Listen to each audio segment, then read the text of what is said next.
जय हिंद दोस्तों। आज फिर आपका स्वागत है कंपटीशन एस्पिरेंट 2003 में। तो हम लोग सीख रहे थे कारण था उसके यौगिक, जो हमारा उत्तर प्रदेश माध्यमिक शिक्षा परिषद यूपी बोर्ड यानी कि कक्षा 10 के लिए इम्पोर्टेंट चैप्टर बोल सकते हैं, हम लोग पार्ट बोल सकते हैं।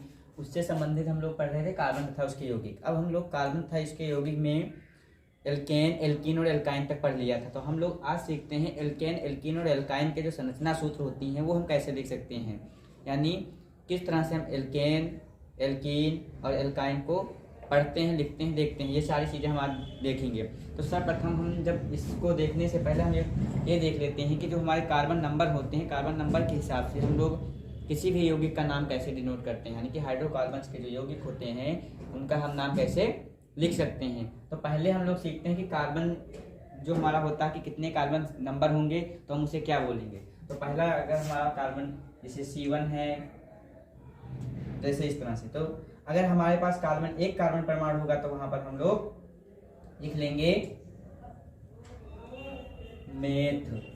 क्या लिख लेंगे? मेथ। दो कार्बन परमाणु होगा हमारे पास तो एथ हो जाएगा। 3 होगा तो हमारा हो जाएगा प्रोप। 4 होगा तो हमारा हो जाएगा ब्यूट। 5 होगा मेथ, एथ, प्रोप, ब्यूट। 5 होगा तो पेंट। 6 होगा, अगर 6 हमारे कार्बन परमाणु होंगे तो क्या हो जाएगा? हेक्स। मेथ, एथ, प्रोप, ब्यूट, पेंट, हेक्स। 7 होगा तो हमारा हेप्ट। 8 होगा तो ऑक्ट। फिर यहाँ पर 9 कार्बन परमाणु होंगे हमारे तो हो जाएगा हमारा नन। और अगर हमारा कार्बन परमाणु यहाँ पर कितने हैं, कार्बन संख्या 10 है तो हम लोग उसको लिख सकते हैं डेका, यानी कि डेका। तो हम लोग सर्वप्रथम सीखते हैं एल्कीन। जो हमारा एल्केन था तो हम लोग पहले एल्केन के बारे में सीख रहे हैं। एक एल्केन हो गया हमारा एल्केन, यानी कि एल्केन। एल्केन का सामान्य सूत्र हम लोग क्या देखते थे? एल्केन का जब हमने सामान्य सूत्र पढ़ा था, सामान्य सूत्र, तो एल्केन का हमारा सामान्य सूत्र कितना था? CnH2n+2। Cn की जगह हम देख रहे हैं यहाँ पर कार्बन 3 ले रहे हैं तो कार्बन 3 ले लेंगे, यानी कि n की जगह पर यदि n बराबर हमारा 3 होगा तो वहाँ क्या हो जाएगा? C3H2, n की जगह 3+2, यानी कि C3H23+2 यानी कि 8। इस तरह से हो जाएगा। तो हमारा क्या हो जाएगा? C3H8। इसको अगर हम इसी सूत्र को अगर हम यहाँ पर संरचना के रूप में लिखते हैं तो हमारा क्या हो जाएगा? C3H8। तो कार्बन हमारे कितने हैं? 1 2 3। तो हाइड्रोजन कितने हैं? 8। ये हो गया। अब हमें देखते हैं जो हमारा कार्बन होता है, कार्बन की संयोजकता होती है 4, यानी कि कार्बन को हमारे 4 बंध चाहिए, यानी कि 4 हाइड्रोजन उससे जुड़ने चाहिए। तो ये देखते हैं 1 2 3 1 4, 1 2 3 1 4, 1 2 3 और 4। तो प्रत्येक कार्बन के साथ हमारे कितने हैं? 4 बंध जुड़े हैं, यानी कि कार्बन हमारा पूर्णतः संतुष्ट है। तो हम ये लोग देख लेते हैं। ये देखिए मेथ कार्बन कितने हैं? 3। तो देखो यहाँ पर कार्बन 3 है, 1 2 3, 3 में क्या है? प्रोप। तो मेथ, एथ, प्रोप। तो हम एक क्या लिख सकते हैं यहाँ पर? प्रोप। ये हमारा क्या हो गया? प्रोप। फिर हमने पिछले वीडियो में आप लोगों को बताया है कि जहां पर कार्बन और कार्बन के बीच में अगर हमारे पास क्या होता है? सिंगल बंध होता है तो हम उसके जो अनुलग्न होता है, यानी कि उसके बाद में जो हम लगाते हैं तो उसमें क्या लगाते हैं? एन। तो हम जब प्रोप में एन लगा देंगे तो हमारा ये क्या हो जाएगा? प्रोपेन। क्या हो जाएगा? प्रोपेन। इसी तरह हम लोग देखेंगे। नेक्स्ट कोई ले लेते हैं, जैसे हम कार्बन परमाणु में 6 कार्बन ले लेते हैं। यहाँ पर 3 लिए तो हम 6 कार्बन ले लेंगे। जब हमारे पास 6 कार्बन हो जाएगा तो इसकी संरचना चेक करते हैं। तो देखो 6 कार्बन 1 2 3 4 5 और 6। प्रत्येक कार्बन पर हम लोग हाइड्रोजन दिखा देंगे। 1 ये हो गया, इस पर इसको 2 हाइड्रोजन चाहिए। इसको 2 हाइड्रोजन चाहिए, इसको भी 2 हाइड्रोजन चाहिए, इसको भी 2 हाइड्रोजन चाहिए, इसको भी 2 हाइड्रोजन चाहिए जी। तो देखते हैं 1 2 3 4 5 6, 6 हमारे कार्बन हो गए। तो प्रत्येक कार्बन पर हमारे देखो इधर से 1 2 3 ये हो गया, 1 2 3 4 कार्बन हमारा संतुष्ट है। 1 2 3 4 1 2 3 4 1 2 3 4 1 2 3 4 ये भी है 1 2 3 और 4। तो इस तरह से हमारा प्रत्येक कार्बन क्या है, संतुष्ट है। तो प्रत्येक कार्बन पर हम ये देख लेते हैं कि हाइड्रोजन कितनी, यानी कि नंबर ऑफ हाइड्रोजन ऑफ यौगिक कार्बन, सॉरी ये हो सकता है। और हम ये देख लेते हैं कि जो हमारा यौगिक है इसमें कितने हाइड्रोजन परमाणु हम लोगों ने मिला के रखा है। तो 1 2 3 4 5 6 7 8 9 10 11 12 13 और 1 14, 6 कार्बन। तो ये हमारा सूत्र क्या हो जाएगा, C6H14 यानी कि 14। अब हमारे पास 6 कार्बन यहाँ पर है, तो 6 कार्बन पे देखो क्या है, कार्बन 6 हेक्स। तो इसके बराबर क्या आ जाएगा, इसका नाम हेक्स, ये हो जाएगा हमारा हेक्स। फिर कार्बन कार्बन के बीच कितने पर नंबर हमारे वो बंध लगे हुए हैं, जो हमारा सहसंयोजी बंध कितने हैं, एकल सहसंयोजी बंध होता है। और एकल सहसंयोजी बंध होता है तो हमने पहले ही बता रखा है आप लोगों को पिछले वीडियो में कि जब कार्बन और कार्बन के बीच हमारा एकल सहसंयोजी बंध होता है तो हम लोग उसमें क्या लगा लेते हैं, एन लगा लेते हैं। तो ये हमारा क्या हो जाएगा, हेक्सेन। ये हमारा क्या हो जाएगा, हेक्सेन। तो क्या देखने जा रहे हैं, एल्कीन के बारे में। तो हमारा क्या हो जाएगा, एल्कीन। एल्कीन, एल्कीन बोले तो कार्बन कार्बन के बीच में 2 लोग, यानी कि जब कार्बन और कार्बन के बीच में द्विसहसंयोजक बंध लगा होगा, यानी कि डबल कोऑर्डिनेट बॉन्ड लगा होता है, तो उसे हम लोग क्या बोलते हैं, एल्कीन बोल लेते हैं, या जो हमारा असंतृप्त हाइड्रोकार्बन्स के अंतर्गत आता है। तो असंतृप्त हाइड्रोकार्बन्स के अंतर्गत हम लोग एल्कीन पढ़ने जा रहे हैं। तो जब कार्बन और कार्बन के बीच डबल बॉन्ड या द्विसहसंयोजी बंध लगा होगा तो उसे हम क्या कह देंगे, एल्कीन कह देंगे। और इसका सामान्य सूत्र जो होता है, सामान्य सूत्र होता है CnH2n। C की जगह हम लोग कुछ भी रख सकते हैं, जैसे हमने यहाँ पर 5 N की जगह 5 रख देंगे, तो N = 5।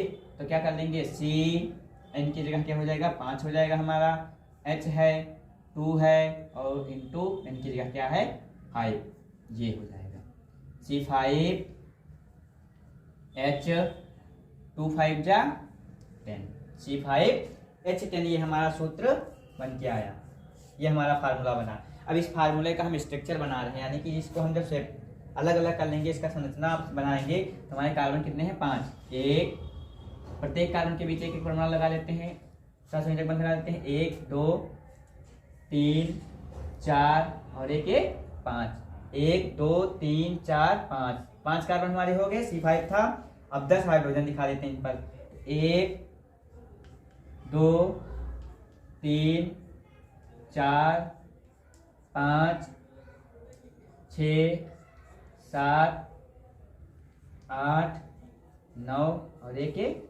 10।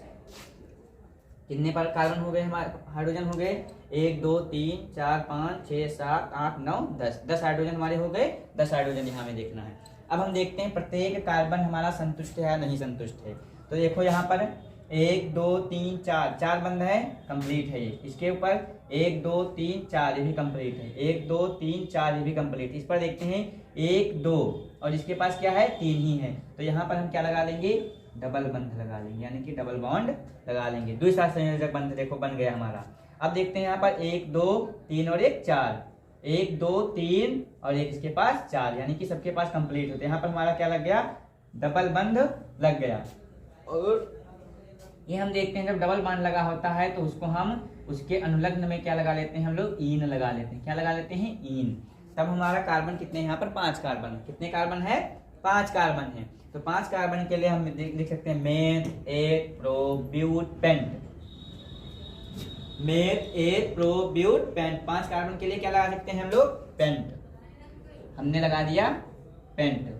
फिर देखते हैं कार्बन के बीच में जब एक हाइड्रोजन, सॉरी, जब कार्बन और कार्बन के बीच में एकल सहसंयोजी बंध लगा होता है तो हम लोग एन लिखते हैं, लेकिन जब द्विसहसंयोजी बंध लगा होता है तो हम क्या लिखते हैं, उसके अनुलग्न में इन लगा लेते हैं। तो हमारे पास द्विसहसंयोजक बंध देखो यहाँ पर दिया गया है, इसलिए इसके अंत में क्या लग जाएगा, इन लग जाएगा, तो ये हमारा क्या हो जाएगा, पेंटीन। ये हमारा क्या हो जाएगा, पेंटीन। ये हमारा किसका सूत्र है, C5H10 पेंटीन का सूत्र है। इस तरह से हम दूसरा भी लिख सकते हैं। तो आप लोग इस तरह से फार्मूला बनाइए और वो क्या है इसके बारे में हमें आप लोग कमेंट करके बताइए कि हाँ ये सर हमने ऐसा बना लिया है या ऐसा होगा।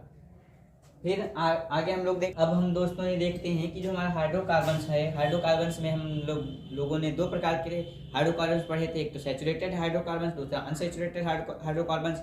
सैचुरेटेड यानी कि संतृप्त हाइड्रोकार्बन्स, अनसैचुरेटेड मतलब असंतृप्त हाइड्रोकार्बन।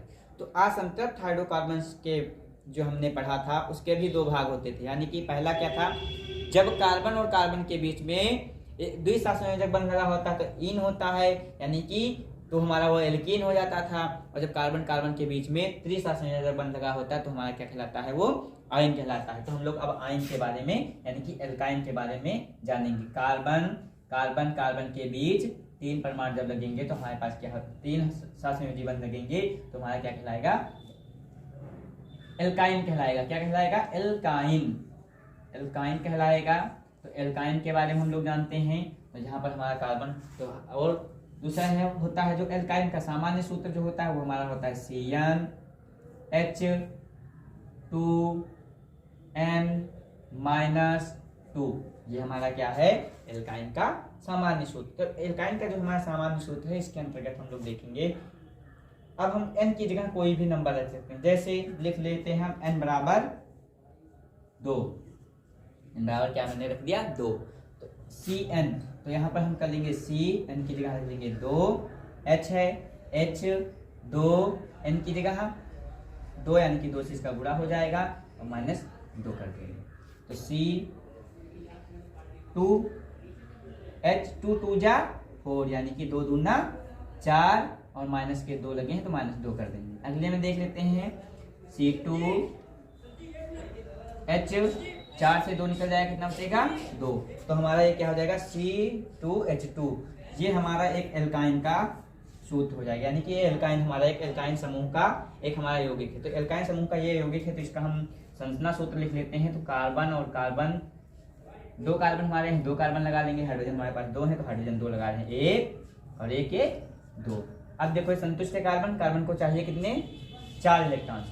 1 2 2 ही हो रहे हैं, 1 2 इसके पास 2 हो रहे हैं तो इसके पास कितनी कमी है 3। अब देखते हैं 1 2 3 4, 1 2 3 4। अब हमारा कार्बन के लिए क्या हो गया, हमारा इस जो यौगिक है वो हमारा क्या है, संतुष्ट है।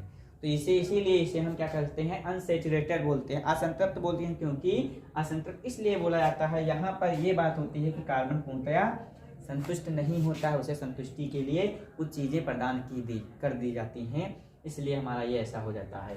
और जब कार्बन कार्बन के बीच में ट्रिपल बॉन्ड लगा होता है तो हमने आप लोगों को पढ़ा रखा है, यानी कि पिछले वीडियो में बता रखा है कि जब कार्बन और कार्बन के बीच में ट्रिपल बंध लगा होता है, यानी कि तीसरा संयोजक बंध लगा होता है, तो उसके अंत में यानी कि अनुलग्न के रूप में हम लोग क्या लगाते हैं, आयन लगाते हैं। अब देखते हैं कार्बन हमारे कितने हैं, 2 हैं, 1 2। तो 2 कार्बन के लिए हम लोग यहाँ क्या लिखते थे, मेथ एथ लिख सकते हैं, यानी कि इसका एथ हो जाएगा।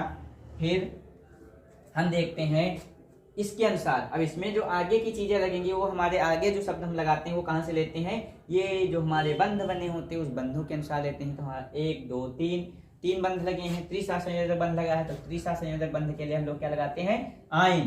तो आयन का यहाँ हम लिख देंगे, आयन क्या हो गया, मेथाइन, यानी कि एथाइन, क्योंकि कार्बन के परमाणु जो हमारे थे यहाँ पर 2 हैं, तो 2 के लिए क्या लिखते हैं, एथ। एथ था तो मेथ, एथ हो गया, एथ मैंने लिख लिया। फिर इसमें जो हमारा ट्रिपल बॉन्ड लगा है इसके कारण हम लोग यहाँ पर क्या लिख सकते हैं, आयन लगा देंगे, तो ये हमारा क्या हो जाएगा, एथ एथाइन।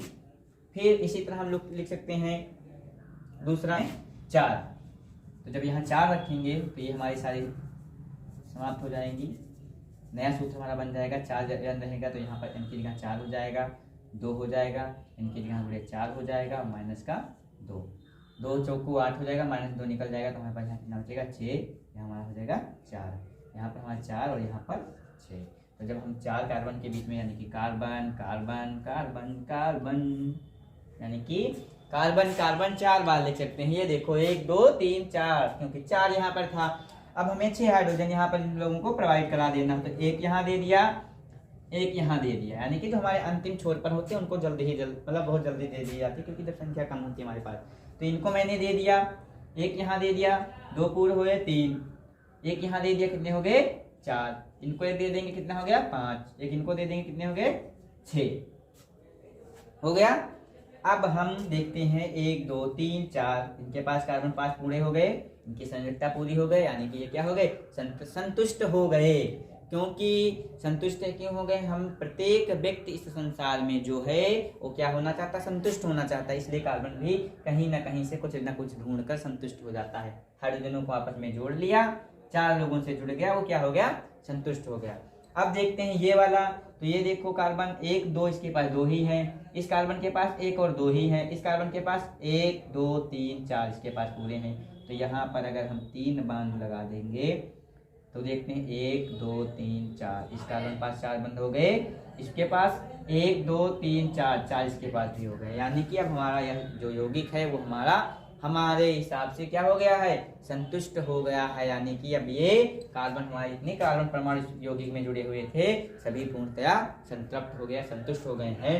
लेकिन इस यौगिक को हम लोग असंतृप्त यौगिक ही कह सकते हैं। तो देखते हैं क्या होगा, कार्बन परमाणु हमारे कितने हैं, इसका नामकरण भी कर लेते हैं। मेथ एथ प्रोप ब्यूट, यानी कि 4 हैं, तो 4 के लिए हम लोग क्या लगाते हैं ब्यूट, तो यहाँ क्या लगा देंगे ब्यूट, क्या हो जाएगा ब्यूट, सही बात ब्यूट। अब हम क्या देखेंगे, इसमें जो हमारा अनुलग्न लगेगा, अनुलग्न हमारा किसके अनुसार लगता है, इन बंध के अनुसार, सहसंयोजी बंधों के अनुसार। तो यहाँ पर हमारा सहसंयोजी बंध कितने हैं 1 2 3, और जब 3 सहसंयोजी बंध होते हैं तो उसे हम अनुलग्न क्या लगाते हैं आयन लगाते हैं। तो ब्यूट में जब हम लोग आयन लगा देंगे तो क्या हो जाएगा ब्यूटाइन, हमारा क्या बन जाएगा ब्यूटाइन। तो हमारा ये दूसरा यौगिक तैयार हो गया, यानी कि जब हमारे पास C4H6 होगा तो हमारा कौन सा यौगिक होगा ब्यूटाइन, क्या होगा ब्यूटाइन, है ना, क्या हो जाएगा ब्यूटाइन।